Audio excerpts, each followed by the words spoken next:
ಹಾಸನ ಸಂಸದ ಪ್ರಜ್ವಲ್ ರೇವಣ್ಣ ಅವರದು ಎನ್ನಲಾದ ಅಶ್ಲೀಲ ವಿಡಿಯೋ ಪ್ರಕರಣಕ್ಕೆ ಸಂಬಂಧಿಸಿದಂತೆ ಸಿಎಂ ಸಿದ್ದರಾಮಯ್ಯನವರು ಮತ್ತೊಮ್ಮೆ ಜನಸಾಮಾನ್ಯರ ಮೆಚ್ಚುಗೆಗೆ ಪಾತ್ರವಾಗಿದ್ದಾರೆ.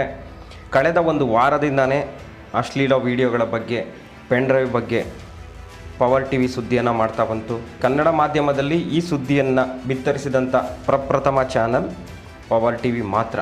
ಬೇರೆ ಯಾವ ಮಾಧ್ಯಮಗಳು ಕೂಡ, ಬೇರೆ ಯಾವ ನ್ಯೂಸ್ ಚಾನಲ್ಗಳು ಕೂಡ ಈ ಸುದ್ದಿಯನ್ನು ತೋರಿಸಲಿಲ್ಲ. ಪವರ್ ಟಿವಿ ಮತ್ತು ಸಾಮಾಜಿಕ ಜಾಲತಾಣದ ಹಲವು ಯೂಟ್ಯೂಬ್ ಚಾನಲ್ಗಳು ಈ ಸುದ್ದಿಯನ್ನು ಬಿತ್ತರಿಸಿದ್ವು, ನ್ಯಾಯದ ವಿರುದ್ಧ ಹೋರಾಟ ಮಾಡುವ ಮುನ್ಸೂಚನೆಯನ್ನು ಕೊಟ್ಟವು. ಆದರೆ ಮೇನ್ ಸ್ಟ್ರೀಮ್ ಮಾಧ್ಯಮಗಳು ಈ ಸುದ್ದಿಯನ್ನು ತೋರಿಸಲೇ ಇಲ್ಲ. ಅದೇ ಕಳೆದ ವಾರ ಧಾರವಾಡದಲ್ಲಿ ನೇಹಾ ಅನ್ನೋ ಹುಡುಗಿ ಹತ್ಯೆಯಾಗತ್ತೆ, ಆ ವಿಚಾರವನ್ನು ಎಷ್ಟು ದೊಡ್ಡದಾಗಿ ಬಿಂಬಿಸ್ತಾರೆ ಅಂದರೆ ಸರ್ಕಾರವೇ ಮಾಡಿಸ್ಬಿಟ್ಟಿದೆಯೇನೋ ನೇಹಾ ಕೊಲೆಯನ್ನು ಅನ್ನೋ ರೀತಿಯಲ್ಲಿ ಬಿಂಬಿಸಿದ್ರು.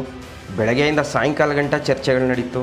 ನೇಹಾ ಮನೆಗೆ ಒಬ್ಬರ ಮೇಲೊಬ್ಬರು ಭೇಟಿ ಕೊಡ್ತಾರೆ, ಹಲವು ಹಿಂದೂಪರ ಸಂಘಟನೆಗಳ ಮುಖಂಡರು ಭೇಟಿ ಕೊಡ್ತಾರೆ, ರಾಜಕೀಯ ನಾಯಕರು ಭೇಟಿ ಕೊಡ್ತಾರೆ. ಅದರಲ್ಲೂ ಪ್ರಮುಖವಾಗಿ BJP ನಾಯಕರು ನೇಹಾ ಮನೆಗೆ ಭೇಟಿ ಕೊಡೋದು, ನೇಹಾಗೆ ಅನ್ಯಾಯ ಆಗಿದೆ, ಸರ್ಕಾರನೇ ಕಾರಣ ಇದಕ್ಕೆ.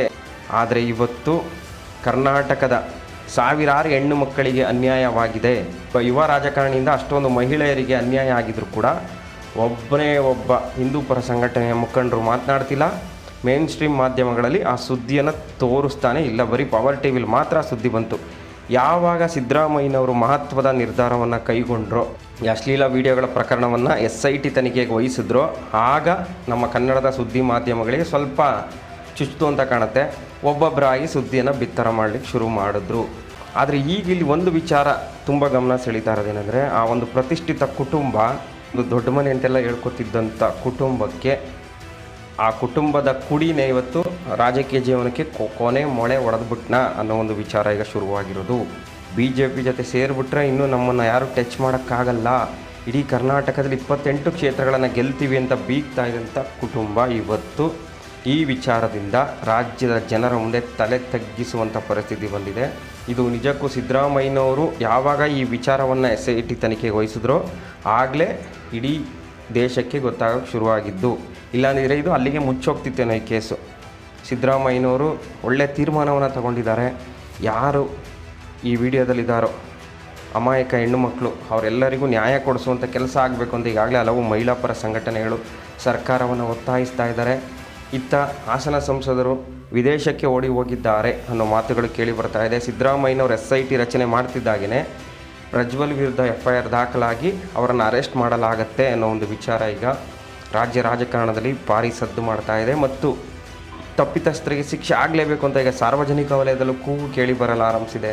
ಹೀಗಾಗಿ ಸಿದ್ದರಾಮಯ್ಯನವರು ಸರಿಯಾದ ಸಮಯದಲ್ಲಿ ಸರಿಯಾದ ನಿರ್ಧಾರವನ್ನು ಕೈಗೊಂಡು ತಮ್ಮ ಸರ್ಕಾರಕ್ಕೆ ಆಗುತ್ತಿದ್ದ ಮುಜುಗರವನ್ನು ತಪ್ಪಿಸಿಕೊಂಡಿದ್ದಾರೆ. ಒಂದು ವೇಳೆ ಈ ವಿಚಾರದಲ್ಲಿ ಸರ್ಕಾರ ಏನೂ ಕ್ರಮ ಕೈಗೊಳ್ಳದೇ ಇದ್ದಿದ್ರೆ ಖಂಡಿತವಾಗಿಯೂ ಸಾರ್ವಜನಿಕರ ವಿರೋಧ ವ್ಯಕ್ತಪಡಿಸ್ತಾ ಇದ್ರು. ಆಗ ಸಿದ್ದರಾಮಯ್ಯನವ್ರ ಸರ್ಕಾರದ ಇಮೇಜ್ಗೆ ಡ್ಯಾಮೇಜ್ ಆಗ್ತಾಯಿತ್ತು. ಈಗ FIR ದಾಖಲಾದರೆ ಖಂಡಿತವಾಗಿಯೂ ಅವ್ರನ್ನ ಅರೆಸ್ಟ್ ಮಾಡ್ತಾರೆ ಅನ್ನೋ ಮಾತುಗಳು ಈಗ ಕೇಳಿ ಬರ್ತಿರೋದು. ನಿಜಕ್ಕೂ ಕರ್ನಾಟಕ ರಾಜ್ಯ ರಾಜಕಾರಣದಲ್ಲಿ ಮುಂದೇನಾಗತ್ತೆ? ಯಾಕಂದರೆ ಈ ವಿಚಾರ ಕೇವಲ JDSಗೆ ಸಂಬಂಧಪಟ್ಟಿದ್ದು ಮಾತ್ರ ಅಲ್ಲ, BJPಗೂ ಕೂಡ ಸಂಬಂಧಪಡುತ್ತೆ. ಯಾಕಂದರೆ BJPಯವರು JDS ಜೊತೆ ಕೈ ಜೋಡಿಸಿರೋದಕ್ಕೆ ಇಡೀ ರಾಷ್ಟ್ರಾದ್ಯಂತ ಇವತ್ತು ಚರ್ಚೆ ಆಗ್ತಾ ಇದೆ. ರಾಷ್ಟ್ರಾದ್ಯಂತ BJPಯನ್ನೇ ಪ್ರಶ್ನೆ ಮಾಡ್ತಾ ಇದ್ದಾರೆ ಬೇರೆ ಪಕ್ಷದ ನಾಯಕರು. ನರೇಂದ್ರ ಮೋದಿಯವರೇ, ದಯವಿಟ್ಟು ನಿಮ್ಮ ಮಿತ್ರ ಪಕ್ಷದವರು ಈ ರೀತಿ ಮಾಡಿದ್ದಾರೆ, ಏನು ಹೇಳ್ತೀರಿ ಇದಕ್ಕೆ? ಎಂಥ ಘೋರ ಅನ್ಯಾಯ ನಡೆದಿದೆ. ಇಡೀ ಇಂಡಿಯಾದಲ್ಲೇ ಇಂತಹ ಒಂದು ಸ್ಕ್ಯಾಂಡಲ್ ಇದು. ಇದರ ಬಗ್ಗೆ ಏನು ಹೇಳ್ತೀರಿ? ಅವರ ಜೊತೆ ಕೈ ಜೋಡಿಸಿದ್ದೀರಿ, ಫಸ್ಟ್ ಇದು ಉತ್ತರ ಕೊಡಿ ಅಂತ ಈಗಾಗಲೇ ವಿರೋಧ ಪಕ್ಷದ ನಾಯಕರು ಮೋದಿಯವ್ರನ್ನ ಪ್ರಶ್ನೆ ಮಾಡೋದಕ್ಕೆ ಶುರು ಮಾಡಿದ್ದಾರೆ. ಈಗ ಮೋದಿಯವ್ರಿಗೂ ಕೂಡ ಕರ್ನಾಟಕದಲ್ಲಿ ಪ್ರಚಾರ ಮಾಡಲಿಕ್ಕೆ ಭಾರಿ ಮುಜುಗರ ಸೃಷ್ಟಿಯಾಗಿದೆ. ಮುಂದೆ 14 ಕ್ಷೇತ್ರದ ಚುನಾವಣೆ ನಡೀತಾ ಇದೆ ಕರ್ನಾಟಕದಲ್ಲಿ. ನರೇಂದ್ರ ಮೋದಿಯವರು ಇವತ್ತು ಬೆಳಗಾಂನಲ್ಲಿ ಪ್ರಚಾರ ಮಾಡ್ತಾ ಇದ್ದಾರೆ. ಈಗ ಈ ವಿಚಾರ ಬೇರೆ ಬರಸಿಡಿಲಿನಂತೆ ಬಂದೆರಗಿದೆ.